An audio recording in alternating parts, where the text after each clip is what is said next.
Ini tempat tinggal kita yang baru, bro. Ya, Rasulullah.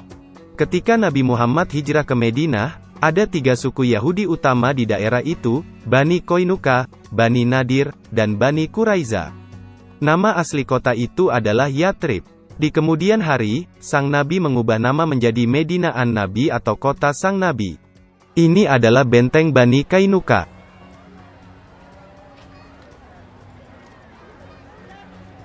Ini adalah benteng Bani Nadir.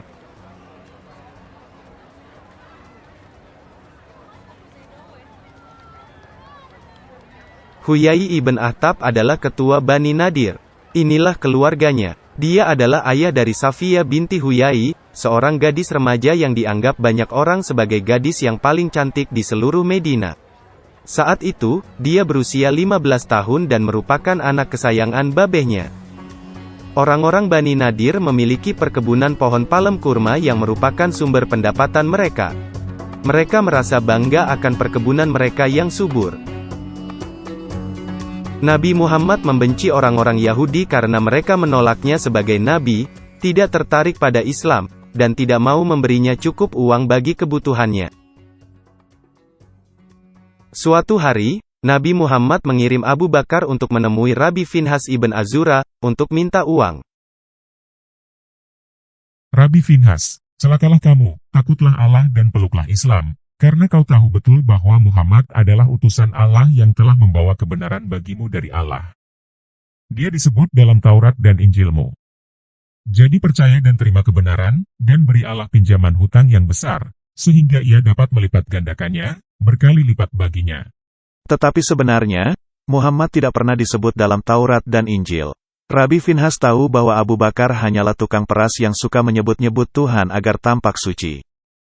Hai Abu Bakar, kami tidak mempunyai suatu keperluan pun kepada Allah karena dia miskin, dan sesungguhnya dia benar-benar berhajat kepada kami.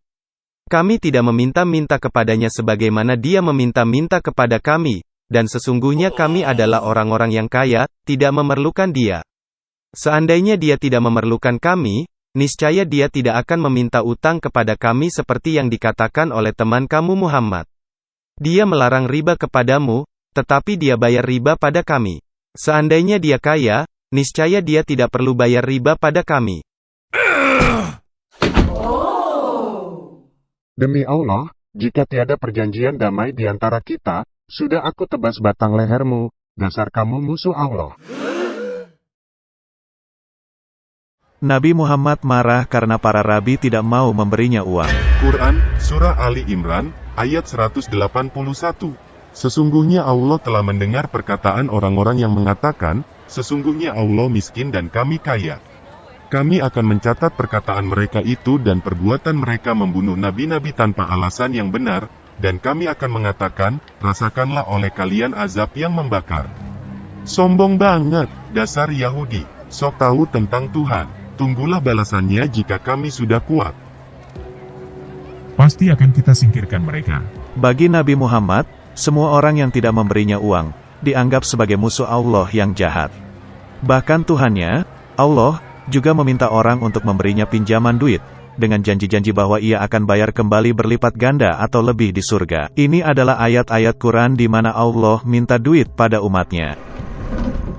Quran, Surah Al-Baqarah, ayat 245. Siapakah yang mau memberi pinjaman yang baik kepada Allah, maka Allah akan memperlipat gandakan pembayaran kepadanya. Quran, Surah Al-Maidah, ayat 12. Allah berkata, pinjamkan kepada Allah pinjaman yang baik, sesungguhnya aku akan menutupi dosa-dosamu. Quran, Surah Al-Hadid, ayat 18. Laki-laki maupun perempuan yang memberi pinjaman yang baik pada Allah, niscaya pembayaran akan dilipat gandakan kepada mereka. Quran, Surah At-Takhabun, ayat 17. Jika kamu memberi Allah pinjaman yang baik, niscaya Allah melipat gandakan bayarannya dan mengampunimu. Akulah yang akan mengambil semua pinjaman uang itu darimu. Allah akan membayarmu kembali, setelah kamu mati, dan itu pun jika kamu masuk surga.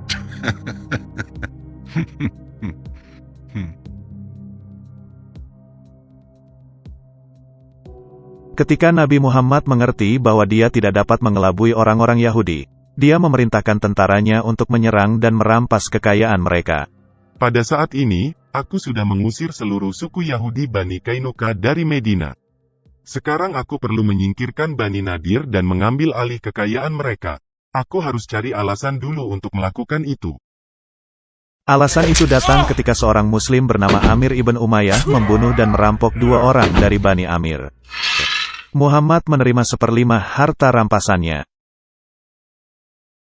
Aku harus meminta Bani Amir untuk tidak membalas dan membunuhmu dengan membayar mereka uang tebusan. Siapa yang mau bayar uang tebusannya? Aku akan meminta para pemimpin Bani Nadir untuk membayarnya, karena mereka menandatangani perjanjian Medina denganku. Loh, kukira perjanjian Medina itu untuk bekerja sama melawan pihak yang menyerang daerah Medina? Gimana mungkin mereka harus bertanggung jawab atas pembunuhan yang dilakukan Amir? Sudahlah, percaya saja dengan rencanaku. Ayo kita pergi menemui mereka. Maka Nabi Muhammad dan sahabat-sahabatnya pergi ke benteng Bani Nadir untuk menemui para pemimpin Bani Nadir.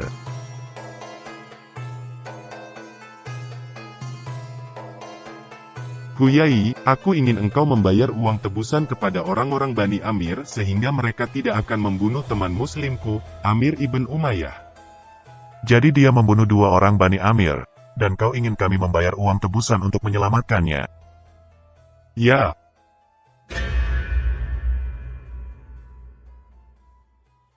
Kami harus membicarakan hal ini terlebih dahulu.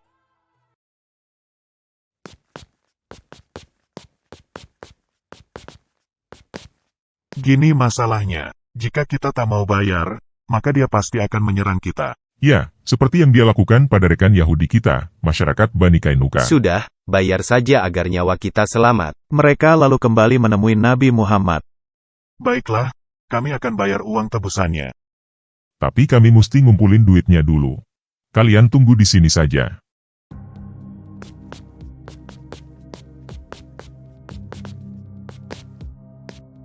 Muhammad sebenarnya kecewa dengan keputusan mereka. Dia berharap mereka akan menolak permintaan konyolnya dan itu memberinya alasan untuk menyerang mereka. Tapi mereka tidak menyambut umpannya. Aku harus ganti siasat nih.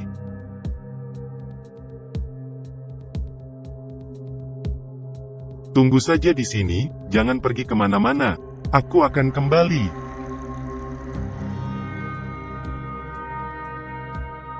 Tapi dia tidak kembali. Huyai datang membawa uang pembayaran. Di mana Muhammad? Aku tidak tahu. Dia bilang akan kembali tetapi ternyata tidak. Kita harus pergi untuk menemukannya sekarang.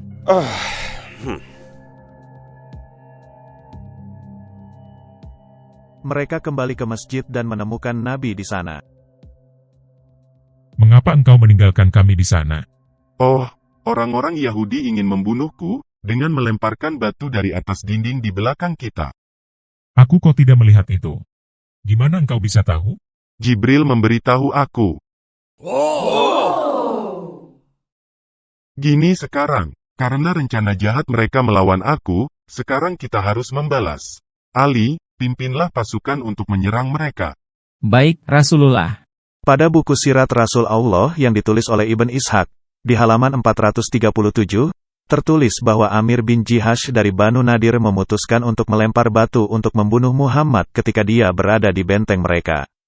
Catatan kaki menjelaskan bahwa bagian tulisan ini telah ditambahkan pada keterangan kejadian saat itu.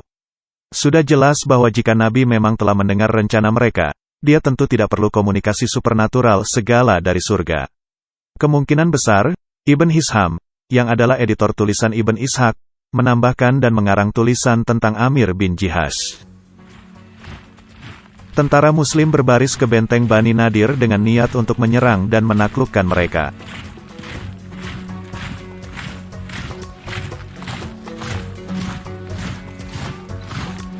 Sebelum tentara Muslim menyerang, orang-orang Bani Nadir sudah berlari ke benteng mereka untuk menyelamatkan diri. Potong pohon-pohon palem mereka, lalu bakar. Para prajurit Muslim menebang pohon palem kurma mereka. Kemudian mereka membakarnya. Nomor 2158 dari Nabi Shallallahu Alaihi Wasallam, bahwa beliau membakar kebun pohon kurma Bani An-Nadir dan menebanginya yang berada di Al-Buwairah. Hadits Sahih Muslim, nomor 3284. Abdullah bin Umar menyampaikan bahwa Rasulullah Shallallahu Alaihi Wasallam pernah membakar dan menebang kebun kurma milik Yahudi Bani Nadir di Buwairah. Orang seperti apa dia itu sehingga tega melakukan hal ini? Dia itu orang sakit jiwa yang keji. Allah mengizinkan aku berbuat itu, agar mereka cepat menyerah. Quran, Surah Al-Hasyr, ayat 4. Yang demikian itu adalah karena sesungguhnya mereka menentang Allah dan Rasul-Nya.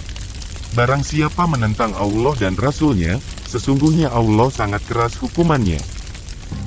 Setelah tentara Muslim mengepung selama 15 hari, masyarakat Bani Nadir akhirnya menyerah. Muhammad memerintahkan mereka untuk meninggalkan Medina. Dia mengambil semua harta mereka untuk dirinya sendiri. Aku mengambil semua kekayaan mereka karena ini adalah fai, hadiah dari Allah untukku. Tentaraku tidak perlu melakukan apapun karena orang-orang Yahudi menyerahkan segalanya kepadaku. Quran Surah Al-Hasyr, ayat 6. Dan apa saja harta rampasan yang diberikan Allah kepada Rasul-Nya dari harta benda mereka, maka untuk mendapatkan itu kamu tidak mengerahkan seekor kuda pun dan tidak pula seekor unta pun. Tetapi Allah yang memberikan kekuasaan kepada Rasul-Nya terhadap apa saja yang dikehendakinya. Dan Allah Maha Kuasa atas segala sesuatu. Nenek moyang kami membangun Yatrib 1000 tahun yang lalu. Muhammad hanyalah pendatang baru. Meskipun kami tidak rukun, kami tidak pernah mencoba menyingkirkannya. Setelah dia mendapat banyak pengikut, dia mengusir kami dari tanah kami, membakar perkebunan kami, mata pencaharian kami. Kami tidak punya pilihan selain pergi. Bani Nadir berlindung di Khaybar, daerah Yahudi yang jauhnya 160 km di sebelah utara Madinah. Begitulah kisahnya bagaimana Safiyah akhirnya berada di Khaybar. Sebenarnya, malapetaka besar yang baru saja dialami keluarga dan bangsaku di Madinah itu, belum ada apa-apanya, dibandingkan yang kelak kami alami di Khaybar. Sampai jumpa lagi di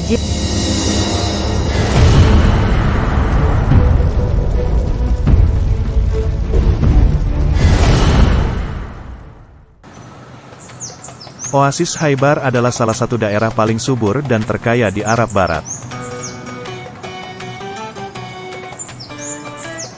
Penduduk Yahudi sebagian besar adalah petani yang tinggal di 6 buah benteng.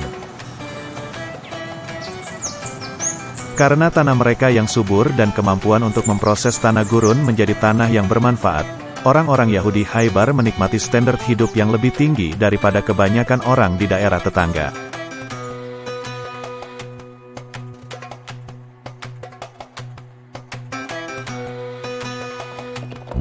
Setahun setelah pengusiran dari Medina, Huyai ibn Akhtab memutuskan untuk kembali ke Medina. Ada masalah mendesak yang harus dia hadapi. Niatnya adalah untuk membantu temannya, Ka'ab ibn Asad, yang merupakan pemimpin suku Yahudi Banu Quraiza, suku Yahudi terakhir di Madinah.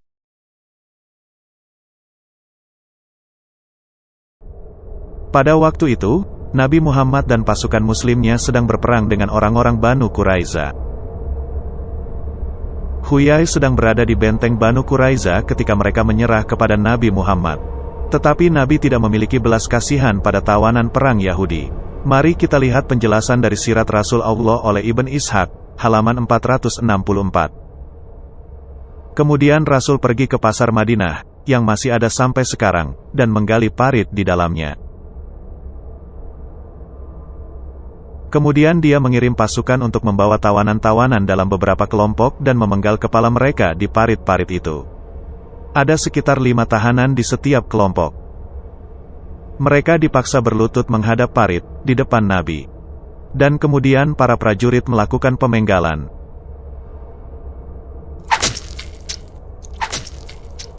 Di antara para tawanan terdapat musuh Allah, Huyai ibn Akhtab dan Ka'ab bin Asad, kepala suku Yahudi Quraiza. Berapa banyak tahanan Yahudi yang dibunuh Nabi pada hari itu?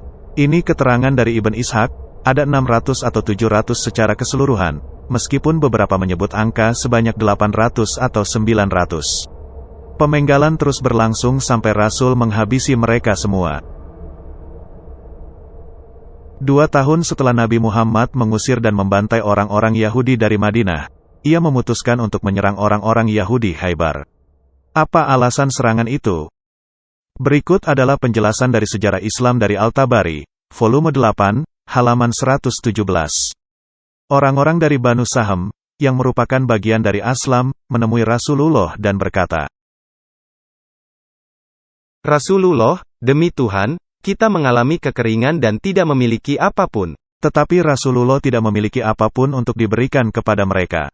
Jadi, Nabi berkata, Ya Tuhan, Engkau tahu kondisi mereka, bahwa mereka tidak memiliki kekuatan, dan bahwa aku tidak punya apa-apa untuk diberikan kepada mereka. Bukakan bagi mereka benteng terbesar Khaybar, yang paling berlimpah dalam makanan dan daging gemuk. Loh, kalian harus merampok Yahudi dulu untuk bisa makan? Iya, itu halal bagiku. Bahkan Allah juga sudah menjanjikan kemenangan dan banyak harta jarahan bagiku di Quran. Surah Al-Fatah, ayat 20. Allah menjanjikan kepadamu harta rampasan perang yang banyak yang dapat kamu ambil. Maka dia segerakan harta rampasan ini untukmu, dan dia menahan tangan manusia untuk membinasakanmu agar kamu mensyukurinya, dan agar menjadi bukti bagi orang-orang mukmin, dan agar dia menunjukkan kamu ke jalan yang lurus. Keesokan paginya, Tuhan membuka benteng Al-Sab bin Mu'ad untuk mereka taklukkan. Tidak ada benteng di Khaybar yang memiliki lebih banyak makanan dan daging lemak selain itu. Jadi, alasan Nabi untuk menyerang adalah untuk merampok harta benda orang lain. Sahih Bukhari, volume 5, buku 59, nomor 510. Diceritakan Anas bin Malik, kami mencapai Khaybar pagi-pagi sekali.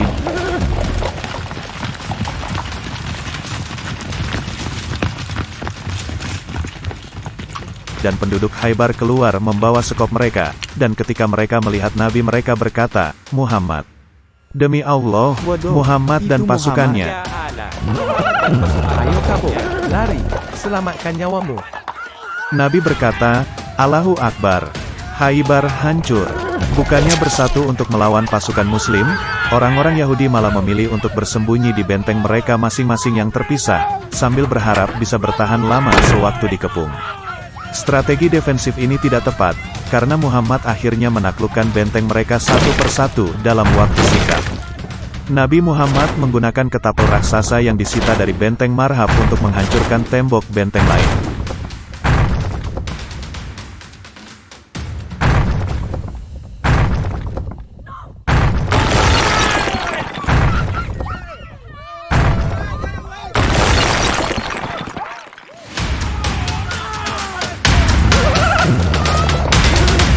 Kinana ibn al-Rabi merupakan pemimpin benteng Katiba di Khaybar. Sebagian besar masyarakat di daerah Katiba merupakan suku Yahudi Bani Nadir dari Medina. Kinana merupakan suami dari Safiyah binti Huyai. Mereka adalah pengantin baru. Masa bahagia dan damai mereka mendadak terhenti karena Nabi Muhammad menyerang benteng Katiba. Kinana ditangkap dan dibawa menghadap Nabi Muhammad karena Nabi ingin mengetahui di mana harta karun Bani Nadir. Kinana, di manakah kau sembunyikan harta milik Bani Nadir? Harta apaan? Kami tak punya harta, kami ini petani, bukan bandit kayak kamu. Kurang ajar kamu, hati-hati kalau bicara dengan Nabi Allah. Nabi aspal kali, kamu itu pembunuh dan pemerkosa.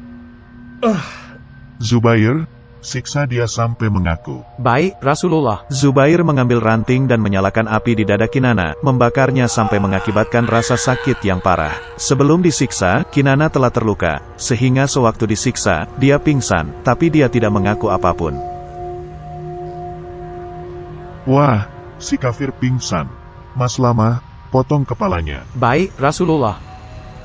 Ini keterangan dari sejarah Islam oleh Tabari, volume 8, halaman 122-123. Kinana tidak mau mengaku, sehingga Rasul Allah memberi perintah pada Al-Zubair bin Al-Awam, siksa dia sampai dia mengaku apa yang dimilikinya.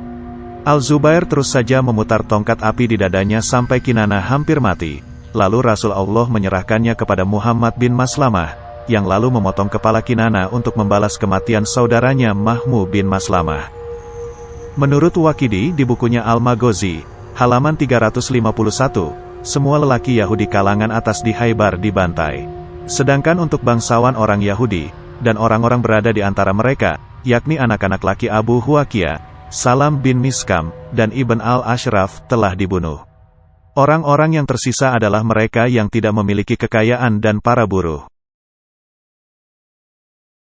Bagian yang paling menarik dari jihad bagi para tentara Muslim adalah pembagian tawanan wanita dan harta jarahan. Sang Nabi memeriksa terlebih dahulu untuk memilih bagi dirinya yang terbaik dari tawanan wanita dan harta jarahan. Sahih Bukhari, nomor 335. Nabi berkata, "Barang jarahan adalah halal bagiku, tapi tadinya tidak halal bagi siapapun sebelum aku."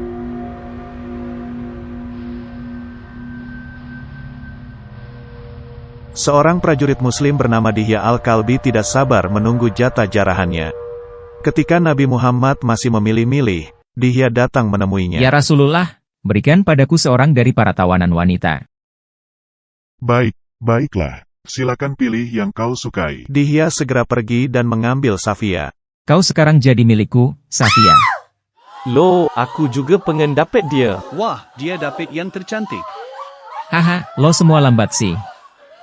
Kalau kita gak dapat Safia, dia juga gak boleh dapat dia.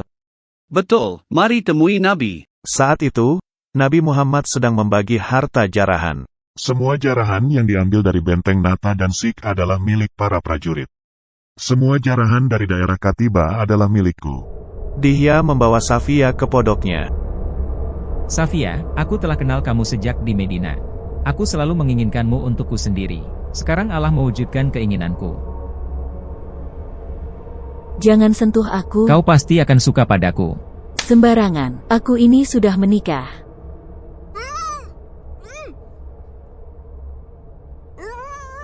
Ya Rasulullah, engkau berikan Safia binti Huyai pada Dihya. Dia itu wanita terkemuka dari suku Quraiza dan En-Nadir. Wanita seperti itu hanya layak bagimu. Sahih Muslim, buku 008, nomor 3329. Anas melaporkan, Safia menjadi bagian Dihya dalam pembagian barang jarahan, dan mereka memuji kecantikannya di hadapan Rasul Allah, sambil berkata, "Kami tidak pernah melihat yang seperti dia di antara para tawanan perang." Hawa nafsu Nabi sekuat 30 lelaki mendadak terangsang berat. Bilal, temui Dihya dan bawa Safia padaku. Baik, Rasulullah. Bilal lalu pergi ke pondok milik Dihya.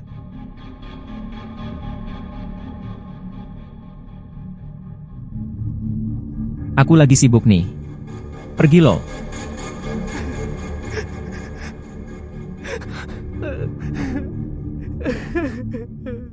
Dihya, Rasulullah menginginkan Safia.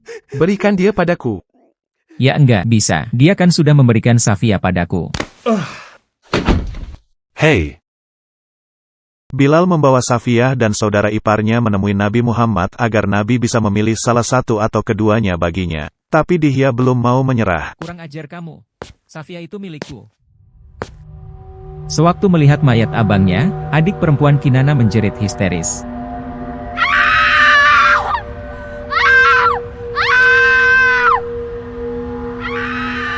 Nabi yang katanya penuh kasih sayang itu jadi jengkel. Bawa pergi setan perempuan ini jauh-jauh dariku. Kesalahan setan perempuan itu hanyalah menangis saat melihat mayat abangnya. Kamu tak punya rasa kasihan, Bilal, sehingga kau tega membawa kedua wanita itu melewati mayat suami dan abangnya. Ya Rasulullah, aku tak menyangka bahwa engkau akan merasa tidak suka. Aku hanya ingin dia melihat kehancuran masyarakatnya. Safia dihadapkan kepada Nabi Muhammad.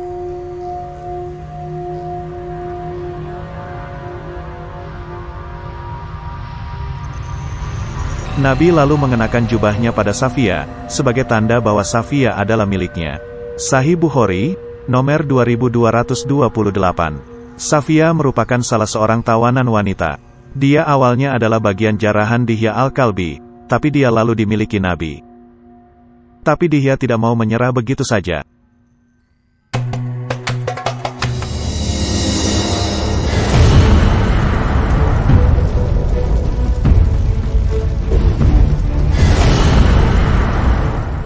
Di sirat Rasul Allah, Dihya ditawari 2 budak perempuan untuk ditukar dengan Safia.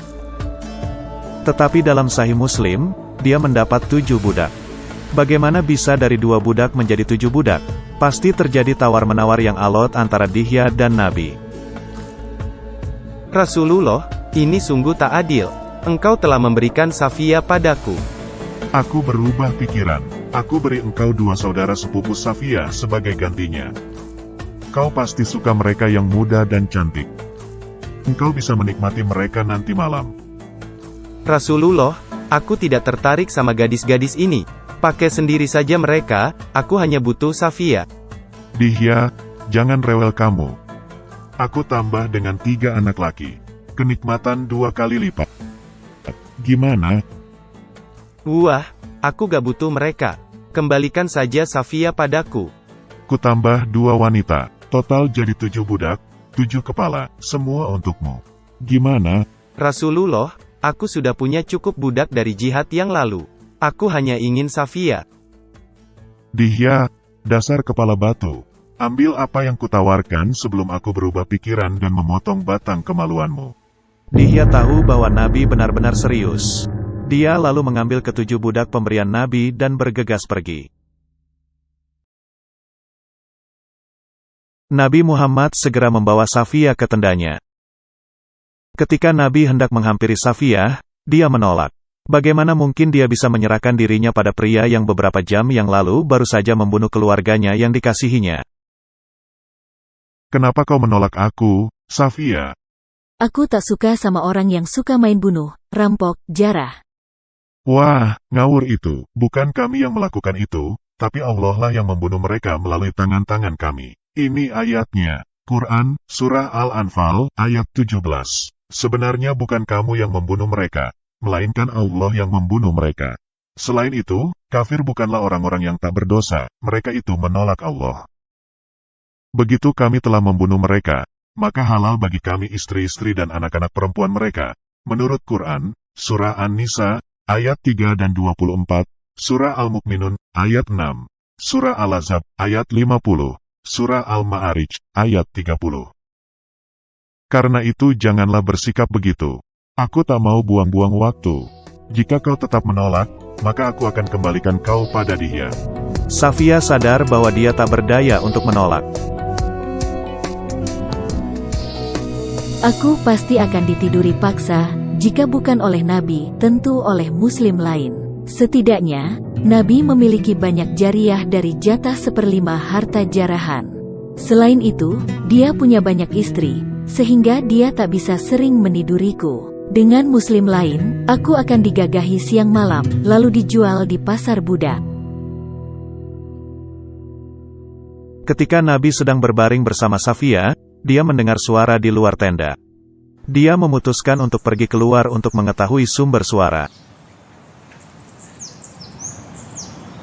Siapa di sana? Ini aku, Abu Ayyub, ya Rasulullah. Ngapain kamu di dekat tendaku? Wahai Rasulullah, aku takut jika wanita ini mencelakaimu, karena engkau telah membunuh ayah, suami, dan kaumnya dan ia juga baru saja memeluk Islam. Jadi, aku takut jika ia mencelakaimu. Oh, bagus. Allah memberkatimu, Abu Ayyub.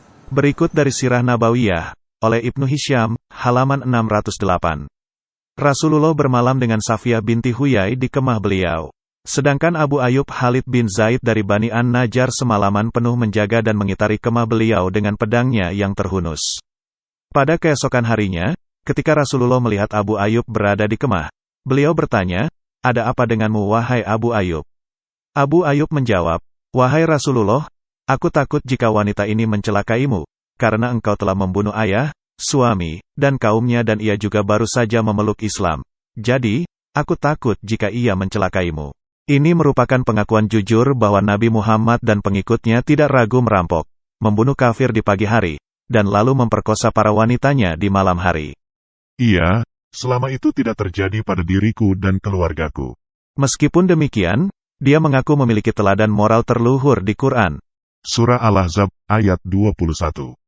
Sungguh, telah ada pada diri Rasulullah suri teladan yang baik bagimu, yaitu bagi orang yang mengharap rahmat Allah dan kedatangan hari kiamat dan yang banyak mengingat Allah. Jadi suri teladan yang baik menurut Islam bukanlah hal yang baik dan buruk menurut nilai-nilai universal, tapi apa yang disukai dan tidak disukai Nabi Muhammad. Contohnya, perkosaan, pembunuhan, penjarahan merupakan hal yang sangat buruk menurut nilai universal, tapi menurut Nabi Muhammad, ketiga hal itu belum tentu buruk. Begini, aku diperintahkan untuk memerangi manusia hingga mereka mengucapkan, tiada Tuhan yang berhak disembah melainkan Allah. Jika mereka berkata begitu, melakukan sholat seperti kami, menghadap kiblat kami, menyembelih dengan cara kami, maka harta dan jiwanya haram bagi kami, kecuali dengan hak Islam, dan hisabnya diserahkan kepada Allah. Berapa lamakah Nabi menggagahi Safiyah? 3 hari. Nabi Muhammad begitu menyukai Safiyah sehingga akhirnya dia memutuskan untuk menikahinya. Sahih Bukhari 4212. Diceritakan Anas bin Malik, Nabi tinggal bersama Safiyah bin Huyai selama 3 hari di perjalanan Khaybar di mana ia menikmati pernikahannya dengan Safiyah. Safiyah adalah salah satu di antara mereka yang diperintahkan untuk mengenakan jilbab. Jilbab hanya boleh dikenakan oleh muslimah merdeka. Budak wanita tidak boleh mengenakannya. Jilbab yang dipakai Safiyah menunjukkan bahwa dia bukan budak lagi, dan dia telah menikah dengan Nabi Muhammad. Sang Nabi begitu pedit sehingga dia tidak mau membayar mahar bagi Safiyah. Sahih Bukhari 4201. Tabit bertanya pada Anas, "Wahai Abu Hamzah, mahar apa yang dibayarkan oleh Nabi?" Dia berkata, dirinya adalah maharnya karena dia telah membebaskan Safiyah dan kemudian menikahinya. Aku tidak perlu membayar mas kawin untuk Safiyah, karena itu berarti aku harus membayar diriku sendiri, karena telah memerdekakannya. Untuk kebaikanku terhadap Safiyah, Allah akan memberiku 2 pahala. Pertama adalah untuk memerdekakan Safiyah, yang kedua adalah untuk menikahinya. Dia sangat beruntung bertemu dengan orang yang penuh kasih dan murah hati seperti aku. Sahih Muslim, buku 8, nomor 3327. Abu Musa melaporkan bahwa Rasul Allah berkata tentang seseorang yang membebaskan budak wanita, dan lalu menikahi wanita itu, maka orang itu mendapat 2 pahala. Apakah dia benar-benar percaya bahwa Tuhan akan memberikan 2 pahala ilahi baginya? Untuk apa? Pertama, untuk memerdekakanku, padahal dia sendiri yang awalnya memperbudak diriku. Kedua, karena dia menikahi aku, gadis tercantik yang 40 tahun lebih muda darinya.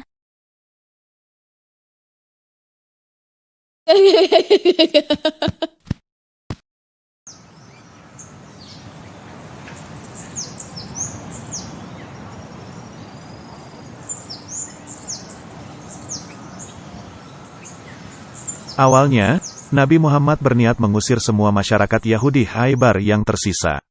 Tapi orang-orang Yahudi meminta izin untuk mengolah tanah pertanian mereka dan memberi separuh hasil panen untuk Nabi.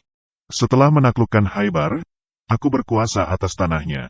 Mereka boleh tetap tinggal di sini, asalkan membayar jizyah padaku. Jizyah adalah uang yang dibayar oleh non-muslim agar boleh tetap menganut agama mereka di tanah Islam. Berdasarkan hukum Islam, jika uang tidak dibayar, maka non-muslim akan dibunuh atau diperbudak. Toleransi dalam Islam itu tidak gratis, ngerti? Bahkan setelah membayar jizyah selama bertahun-tahun, penduduk Khaybar akhirnya diusir juga oleh Umar, sewaktu dia menjadi khalifah kedua. Kisah ini berasal dari Sunan Ahmad, volume 6, halaman 337. Suatu hari, Nabi Muhammad melakukan perjalanan untuk naik haji. Dia membawa 2 orang istrinya, yakni Zainab binti Jas dan Safiyah binti Huyai. Di perjalanan, untaku terjatuh karena unta itu terlemah di antara unta lainnya. Maka aku menangisi untaku. Nabi datang menghampiriku. Oh, Safiyah, jangan menangis. Aku akan minta bantuan pada Zainab. Nabi Muhammad menemui Zainab. Unta Safiyah jatuh sakit. Tolong pinjamkan salah satu untamu baginya. Apa? Gak bisa. Aku tak akan memberikan untaku untuk perempuan Yahudi itu. Nabi Muhammad menjadi marah pada Zainab dan tak menemuinya selama 2 bulan. Jangan menangis, Safiyah. Aku akan memberimu unta yang lain. Semakin sering Nabi memintaku untuk berhenti menangis, semakin menjadi pula tangisanku. Safiyah telah ditangkap dan dipaksa hidup bersama orang-orang yang membunuh keluarganya. Dia tidak bisa pergi kemanapun dan tiada yang bisa memberinya kelegaan. Dia dibenci orang-orang sekitarnya. Satu-satunya orang yang menunjukkan belas kasihan padanya adalah orang yang justru membunuh ayah dan suaminya.